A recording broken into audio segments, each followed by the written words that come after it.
Assalamualaikum warahmatullahi wabarakatuh. Bismillahirrahmanirrahim. Alhamdulillahirabbil alamin. Allahumma sholli ala sayyidina Muhammad wa ala ali sayyidina Muhammad. Sahabat Quran yang berbahagia, baik kita memasuki ngaji energinya Al-Quran pada episode yang ke-10. Tema kita adalah 7 lapisan manusia. Pada episode ke-6 kita sudah membahas tentang 7 lapisan Al-Quran. Dan pada episode ke-7 kita juga sudah membahas tentang sensasi 7 lapisan Al-Quran. Maka pada episode yang ke-10 ini kita mencoba membahas 7 lapisan manusia, lapisan diri kita sendiri. Ini menarik bahwa Al-Quran secara teks dan secara nyata berbicara tentang lapisan manusia yang terdiri dari 7 lapis ternyata. Sahabat Quran yang berbahagia, barometernya adalah surat Al-Baqarah ayat 29. Walladzi khalaqalakum ma fil ardi jami'an tsumma stawa ila samai fasawwahunna sab'a samawati wa huwa bikulli syai'in alim.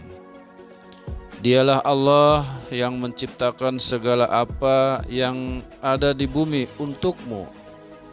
Kemudian Allah menuju langit, lalu Allah menyempurnakan langit itu menjadi 7.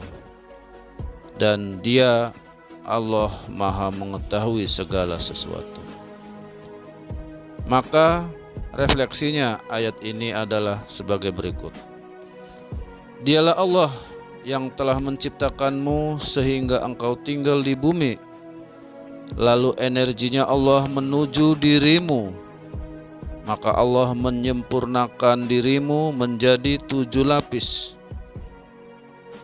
Dan Allah mengetahui atas segala sesuatu. Al-Baqarah ayat 29.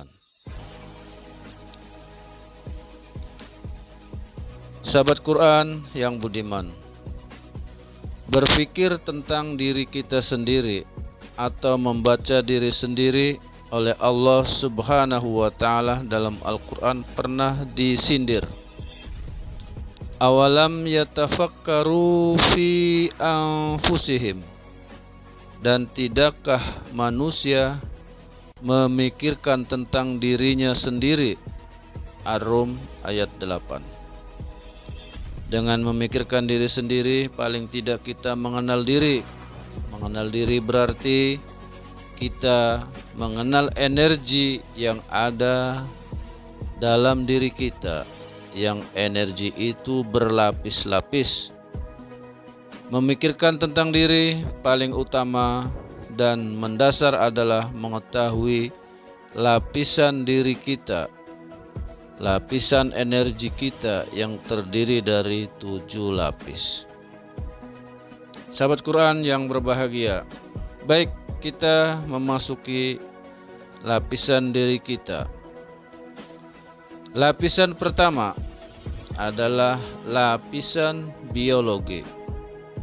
Walaqad khalaqnal insana min sulalatin min tin, tsumma ja'alnahu nutfatan fi qararin mukin, tsumma khalaqnan nutfatan 'alaqatan fa khalaqnal 'alaqata mudghatan fa khalaqnal mudghata 'idzaman fa kasawnal 'idzama lahman thumma ansha'nahu khalqan akhar fatabarakallahu ahsanul khaliqin.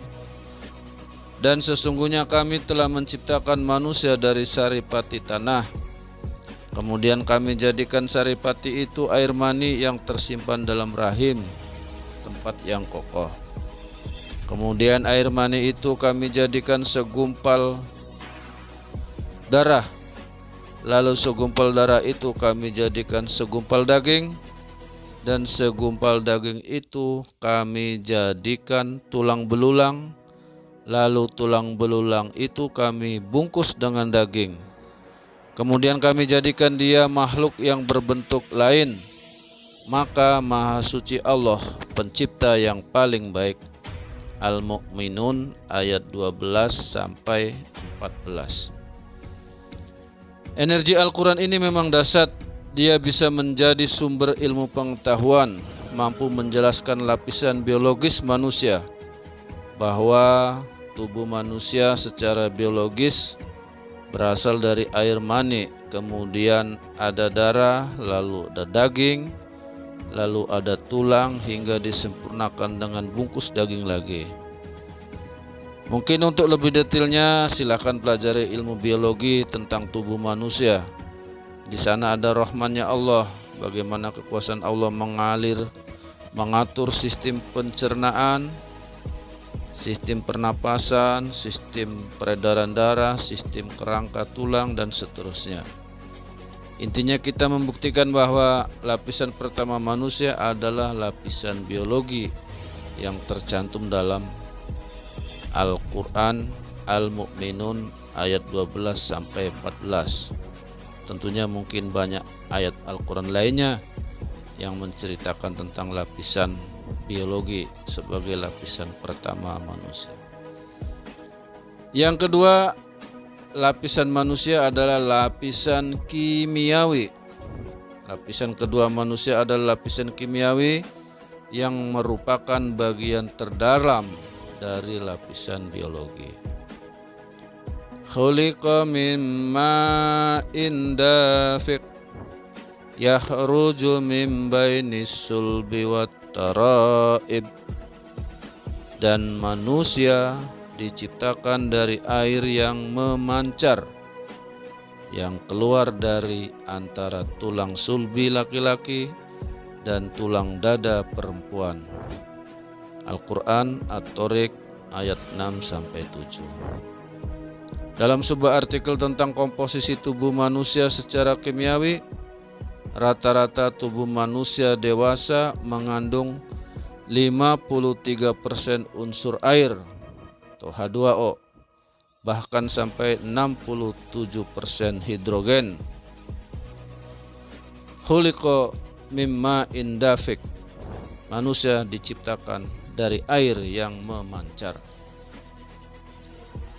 Lagi-lagi ini menunjukkan dimensi kebenaran Al-Quran tentang lapisan kimiawi manusia. Disebutkan bahwa hampir 99% tersusun oleh unsur kimiawi: hidrogen, oksigen, karbon, nitrogen, kalsium, dan fosfor, dan seterusnya. Tentunya kajian ini lebih detail dan proporsional dalam ilmu biologi atau kimia atau kedokteran. Di sini kita sebatas membuktikan dan mencarikan bahwa dan membuktikan atau menceritakan bahwa lapisan kedua manusia adalah lapisan kimia, lapisan kimiawi, di mana Al-Quran pun menyebutnya secara jelas, dan mungkin masih ada ayat-ayat lain yang menceritakan unsur kimia manusia. Kalau kita berkenan mengaji dimensi kimiawi lebih dalam, maka pasti akan kita menemukan bagaimana rahman Allah kepada kita, tentang bagaimana miliaran sel yang ada dalam kimiawi tubuh kita bergerak dan berkembang, yang semuanya itu ternyata bertasbih kepada Allah. Sahabat Quran yang tercinta, selanjutnya lapisan ketiga manusia adalah lapisan indrawi. Tsumma sawwahu wa nafakha fihi min ruhihi wa ja'ala lakumus sam'a wal absara wal af'idah qalilan ma tashkurun. Kemudian Allah menyempurnakan kejadian manusia dan meniupkan ke dalam tubuh manusia dari ruhnya, dan Dia menjadikan bagi kamu pendengaran, penglihatan, dan hati, tetapi kamu sedikit sekali bersyukur. As-Sajdah ayat 9. Dalam ayat ini disebutkan bahwa manusia dilengkapi dengan pendengaran dan penglihatan, as-sam'a wal absara, sebagai indrawi. Dengan adanya lapisan ketiga indrawi, maka manusia semakin sempurna. Dengan indrawi, manusia bisa mengenal bentuk-bentuk realitas lain, baik lewat pendengaran maupun penglihatan. Sehingga pada dimensi lain, lapisan indrawi ini mampu menjadi sumber pengetahuan. Maka sesungguhnya penginderaan itu harusnya makin membuat manusia menjadi semakin bersyukur kepada Allah. Sebab dimensi penginderaan mengantarkan manusia untuk semakin mencermati dan melihat rahman-Nya Allah di semesta raya ini. Baik, kita lanjutkan pada lapisan keempat, lapisan nafsi atau jiwa. Lapisan diri kita yang keempat adalah lapisan nafsi. Setelah lapisan biologi, kimiawi, indrawi, maka kita masuk pada lapisan nafsi. Tentunya ini lebih dominan unsur psikologinya. Setidaknya ada 3 dimensi atau 3 jenis jiwa nafsu atau nafs. Yang pertama, nafs al-amarah, nafsu amarah. Wa ma ubarri'u nafsi innan nafsa la amaratu bisu illa ma rahima rabbi inna rabbi ghafurur rahim. Dan aku tidak menyatakan diriku bebas dari kesalahan. Sesungguhnya nafsu itu selalu mendorong kepada kejahatan, kecuali nafsu yang diberi rahmat oleh Tuhanku. Sesungguhnya Tuhanku Maha Pengampun lagi Maha Penyayang. Surat Yusuf ayat 53. Dalam ayat ini, nafsu amarah adalah jiwa berkecenderungan berbuat buruk, kejahatan, kemaksiatan, angkara murka, keserakahan, dan lain-lain. Yang kedua, an-nafsul al-lawamah, la uqsimu biyaumil qiyamah wa la uqsimu bin nafsil lawamah. Aku bersumpah dengan hari kiamat dan aku bersumpah demi jiwa yang selalu menyesali dirinya sendiri. Al-Qiyamah ayat 1-2. Ketika kita melakukan kesalahan, dosa, maksiat, dan lain-lain, maka jiwa kita akan menyesali perbuatan tersebut. Itulah nafsu lawamah. Yang ketiga, nafsu al-mutmainnah. Ya ayuhan nafsul mutmainnah, irji'i ila rabbiki radiyatan mardiyah. Wahai jiwa yang tenang, kembalilah kepada Tuhanmu dengan hati yang ridho dan diridhoi Allah. Al-Fajr ayat 27-28. Tentang nafsi ini, selain 3 yang utama di atas, boleh saja kita mengembangkannya menjadi 7. Yang keempat, nafsu mulhimah, yang diilhami. Fa'alhamaha fujuraha wa taqwaha. Maka kami ilhamkan kepada nafsu itu kebaikan dan kejahatan. Asy-Syamsi ayat 8. Ya, sebenarnya ketika nafsu itu berbuat kejahatan maka dia amarah, dan ketika ilhami kebaikan maka dia adalah mutmainnah. Yang kelima, nafsu marhamah, yang disayangi. Illa ma rahima rabbi, kecuali nafsu yang diberi rahmat oleh Tuhanku. Di sini juga sebenarnya ya nafsu mutmainnah yang dirahmati Allah itu. Yang keenam, pengembangannya adalah nafsu rodiyah, nafsu yang diridhoi. Irji'i ila rabbiki radiyatan. Ini masih nafsu mutmainnah. Yang ketujuh, nafsu mardiyah, nafsu yang diridhoi. Irji'i ila rabbika rabbiki radiyatan mardiyah. Nafsu yang ridho dan diridhoi Allah. Nafsu mardiyah tersebut tidak lainnya adalah nafsu mutmainah juga. Barangkali kajian tentang nafsu atau jiwa yang lebih detail dan sempurna adalah pada kajian ilmu tasawuf. Silakan sahabat Quran memperdalam kajian nafsu ini pada ilmu tasawuf. Sahabat Quran yang berbahagia, seterusnya kita memasuki lapisan diri kita yang kelima, lapisan akali, lapisan akal atau pikiran. Dengan adanya lapisan ini, manusia mampu mengembangkan pengetahuan dan teknologi serta membangun tatanan peradabannya.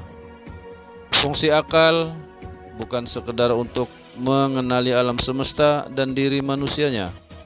Bahkan akal mampu mengenali Tuhan dalam batas-batas ilmiah dan rasional. Pada konteks lain, akallah yang menjadikan pembeda manusia dengan makhluk lainnya, semisal dengan binatang dan malaikat. Tentunya banyak ayat Al-Quran tentang akal dan fungsinya. Kita akan menampilkan beberapa ayat. Wa mal hayatud dunya illa la'ibun wa lahwun wa darul akhiratu khairul lil ladzina yattaquna afala taqilun. Dan tiadalah kehidupan dunia ini selain dari main-main dan senda gurau belaka. Dan sungguh kampung akhirat itu lebih baik bagi orang-orang yang bertakwa. Maka tidakkah kamu mengaktifkan akalmu atau memahami? Al-An'am ayat 32. Qul la aqulu lakum indi khazainullahi wa la a'lamul ghaiba wa la aqulu lakum inni malak. In atbi'u illa ma yuha ilayya qul hal yastawi al-a'ma wal basiru afala tatafakkarun. Katakanlah, aku tidak mengatakan kepadamu bahwa perbendaharaan Allah ada padaku, dan tidak pula aku mengetahui yang gaib, dan tidak pula aku mengatakan padamu bahwa aku seorang malaikat. Aku tidak mengikuti kecuali apa yang diwahyukan kepadaku. Katakanlah, apakah sama orang yang buta dengan yang melihat? Maka apakah kamu tidak memikirkannya? Al-An'am ayat 50. Kadzalika yubayyinullahu lakumul ayati la'allakum tatafakkarun. Demikianlah Allah menjelaskan ayat-ayatnya kepadamu agar kamu berfikir. Al-Baqarah ayat 266. Masih banyak ayat-ayat lain tentunya yang menunjukkan bahwa dimensi manusia tentang akal dan fungsinya. Di sini kita cukup yakin mengenai lapisan akli yang disebutkan Al-Quran sebagai lapisan yang kelima dari manusia. Sahabat Quran yang tercinta, baik, kita memasuki lapisan keenam manusia, yakni lapisan qalbi, hati. Mari kita lihat beberapa ayat Al-Quran berbicara tentang hati. Khatamallahu ala qulubihim. Allah telah mengunci hati mereka orang-orang kafir. Al-Baqarah ayat 7. Wala taqfu ma laysa laka bihi ilmun innas sam'a wal basara wal fuada kullu ulaika kana anhu mas'ulan. Fuad. Dan janganlah kamu mengikuti sesuatu yang tidak kamu ketahui, karena pendengaran, penglihatan, dan hati nurani, semua itu akan diminta pertanggungjawabannya. Al-Isra ayat 36. Walaqad dzara'na li jahannama katsiran minal jinni wal insi lahum qulubun la yafqahuna biha wa lahum a'yunun la yubsiruna biha walahum adhanun la yasma'una biha ulaika kal an'am bal hum adallun ulaika humul ghafilun. Dan sungguh akan kami isi neraka jahanam banyak dari kalangan jin dan manusia. Mereka memiliki hati tetapi tidak dipergunakannya untuk memahami ayat-ayat Allah. Dan mereka memiliki mata tetapi tidak dipergunakannya untuk melihat tanda-tanda kekuasaan Allah. Dan mereka mempunyai telinga tetapi tidak dipergunakannya untuk mendengar ayat-ayat Allah. Mereka seperti hewan ternak, bahkan lebih sesat lagi. Mereka itulah orang-orang yang lalai. Al-A'raf ayat 179. Tentu masih banyak ayat-ayat lain di Al-Quran menyebutkan tentang hati. Barangkali kajian tentang hati, kolbi atau fuad banyak dibahas dalam ilmu tasawuf. Silahkan baca-baca ilmu tasawuf. Sahabat Quran yang budiman, mari kita memasuki lapisan terakhir dari manusia, yakni lapisan ruhani, lapisan ketujuh manusia. Fa idza sawaituhu wa nafakhtu fihi min ruhi faqa'u lahu sajidin. Maka apabila telah kusempurnakan kejadiannya dan kutiupkan kepadanya rohku, maka bersujudlah kepadanya para malaikat. Shad ayat 72. Wa yas'alunaka 'anir ruhi qul ar-ruhu min amri rabbi wa ma utitu minal ilmi illa qalila. Dan mereka bertanya kepadamu Muhammad tentang ruh, katakanlah, ruh itu termasuk urusan Tuhanku dan tidaklah kamu diberi pengetahuan kecuali sedikit. Al-Isra ayat 85. Tsumma sawahu wa nafakha fihi min ruhihi wa ja'ala lakumus sam'a wal absara wal af'idata qalilan ma tashkurun. Kemudian dia menyempurnakannya dan meniupkan padanya rohnya, dan dia menjadikan pendengaran, penglihatan dan hati bagimu, tetapi sedikit sekali kamu bersyukur. Sajadah ayat 9. Demikianlah beberapa ayat Al-Quran yang memperkuat bahwa di dalam diri manusia ada diri yang ketujuh, lapisan terakhir, yakni diri ruhani. Sahabat Quran yang tercinta, la roiba, jangan ragu. Ini metode kita dalam membaca energi, dalam membaca energinya Al-Quran. La roiba, jangan ragu. Kajian kita adalah tentang energi atau pada wilayah energinya Al-Quran. Baik lapisan pertama manusia maupun hingga pada lapisan ketujuh manusia tadi, karena dia tercantum atau disebutkan dalam ayat-ayat Al-Quran, di mana setiap ayat mempunyai kandungan energi. Ya, karena lapisan Al-Quran yang ketujuh adalah lapisan energi, maka ayat Al-Quran kita pahami sepenuhnya adalah energi jika di wilayah energi, di wilayah lapisan ketujuh Al-Quran. Seperti di wilayah lapisan pertama Al-Quran, Al-Quran itu adalah teks murni 100%. Maka di lapisan ketujuh Al-Quran itu murni 100% energi.